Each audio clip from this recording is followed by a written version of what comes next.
জয় হিন্দ, বন্দে মাতারাম, ভারত মাতাকে জয়। নমস্কার, আমি সোমনাথ মাঝি, একজন কলকাতা হাইকোর্টের আইনজীবী হিসাবে আমার প্রিয় ভাই ও বোনেদের উদ্দেশ্যে আরও একটি সচেতনমূলক ভিডিও নিয়ে চলে এলাম। তো বহুদিন ব্যস্ত ছিলাম, সেই কারণে ভিডিও বানানো হয়নি। তো আজকের যে টপিকটার উপর অ্যাকচুয়ালি ভিডিওটা বানাবো, বর্তমান সোসাইটির জন্য একটা অত্যন্ত ইম্পর্ট্যান্ট একটি টপিক। তো সকলের উদ্দেশ্যে প্রথমত যে বার্তাটা দেবো সেটা হচ্ছে, যদি আপনি দ্বিতীয় বিয়ে করতে চাইছেন অথচ আপনার ডিভোর্স হয়নি এবং আপনার স্বামী বা ওয়াইফ জীবিত রয়েছে, সেক্ষেত্রে কিন্তু আপনি যদি সেকেন্ড বিবাহ করেন, সেক্ষেত্রে কিন্তু আইনত অপরাধ। আপনি, আবারও বলছি, আপনি হিন্দু অথচ আপনার স্বামী বা স্ত্রী জীবিত রয়েছে এবং তাদেরকে না ডিভোর্স দিয়ে আপনি সেকেন্ড ম্যারেজ করছেন, এটা আইনত অপরাধ। তেমন একটি ঘটনা আপনাদেরকে শেয়ার করতে চলেছি। আজকের আমি ডায়মন্ড হারবার কোর্টের মন্দিরবাজার থানার আন্ডারে গিয়েছিলাম বেশ কিছুক্ষণ আগে। তো সেখানে একটি কেস একটু বলি। আমার যিনি মক্কেল, তিনি সাধারণত মন্দিরবাজার থানার আশেপাশে ওখানে থাকে, দক্ষিণ চব্বিশ পরগনার। তো ওখান থেকে আমার বাড়িতে এসে আমাকে অ্যাপয়েন্টমেন্ট নিয়ে আমার সঙ্গে আলোচনা করেন। তিনি যে প্রবলেমটাই ভুগছিলেন সেটা হচ্ছে, মানে তিনি রাজি ছিলেন না তার বউ কলকাতায় কাজে আসুক। তো যাই হোক, কলকাতা জেদ করে কাজে আসে এবং সেখানে একটি ছেলের সঙ্গে লাভ অ্যাফেয়ার বা বিবাহ বহির্ভূত সম্পর্কে জড়িত হয়, অবৈধ সম্পর্কে জড়িত হয়। সেখান থেকে আমার যিনি মক্কেলের স্ত্রী ছিলেন এবং সেই যে ছেলেটির সঙ্গে বিবাহ বহির্ভূত অবৈধ সম্পর্কে জড়িত হয়েছেন, তারা দুজনে ষড়যন্ত্র করে আমার মক্কেলকে বহুবার চেষ্টা করেছেন প্রাণে মেরে ফেলার।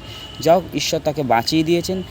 তার জন্য আমার সঙ্গে তার সাক্ষাৎ এবং তারই আইনি লড়াইয়ের জন্য আজকে গিয়েছিলাম মন্দিরবাজার থানায়। এবং যাই হোক, এবং আমার মক্কেল যখন ছিলেন না, এবং এই প্রসঙ্গটা বলে রাখি, আমার মক্কেলের কিন্তু ইতিমধ্যে একটি 14 বছরের কিন্তু ছেলে আছে। যাই হোক, 14 বছরের ছেলে একটি রয়েছে, তাও কীভাবে বিবাহ বহির্ভূত সম্পর্ক করে বিবাহিত অবস্থায় একটি অবিবাহিত ছেলের সঙ্গে কীভাবে সম্পর্ক করে পালায়, সেটা আমার ঠিক জানা নেই। যাই হোক, তাদের রুচি, সেটা তাদের নিজস্ব ব্যাপার।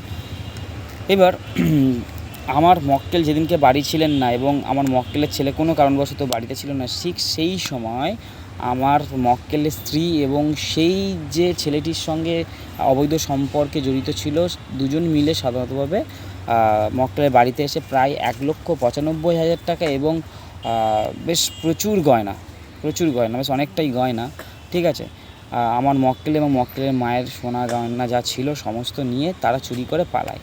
এবং পালিয়ে কী করলো না, দ্বিতীয় বিবাহ করলো। আমার মক্কেল কিন্তু ডিভোর্স না দিয়ে কিন্তু দ্বিতীয় বিবাহ করলো।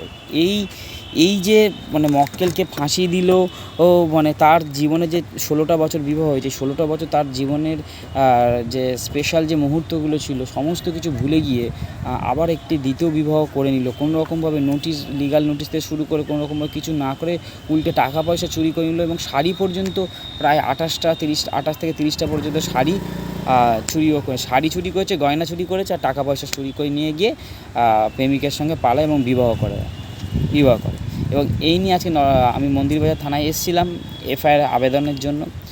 এবং যথারীতি যিনি অফিসার ইনচার্জ ছিলেন, ভারপ্রাপ্ত যিনি অফিসার ছিলেন, তিনি আমাদের যে কমপ্লেনটা ছিল সেটা গ্রহণ করেছেন এবং এটা পুরো তদন্ত সাপেক্ষ। আমরা যে ক্লেমটা করেছি, আমরা যে আবেদনটা করেছি, সেটা সাধারণত ওনারা তদন্ত করবেন এবং তদন্ত করে আমাদের আবেদন যেটা রয়েছে এফআইআরে, সেটা ওনারা আশ্বস্ত করেছেন আমাদেরকে যে এফআইআরটা করা হবে, তার আগে একটা প্রাইমারি তদন্ত করা হবে। তো সুস্থ থাকবেন, ভালো থাকবেন। তার আগে লাস্ট আবার মনে করে দিচ্ছি, ডিভোর্স না করে কিন্তু বিবাহর দিকে এগোবেন না,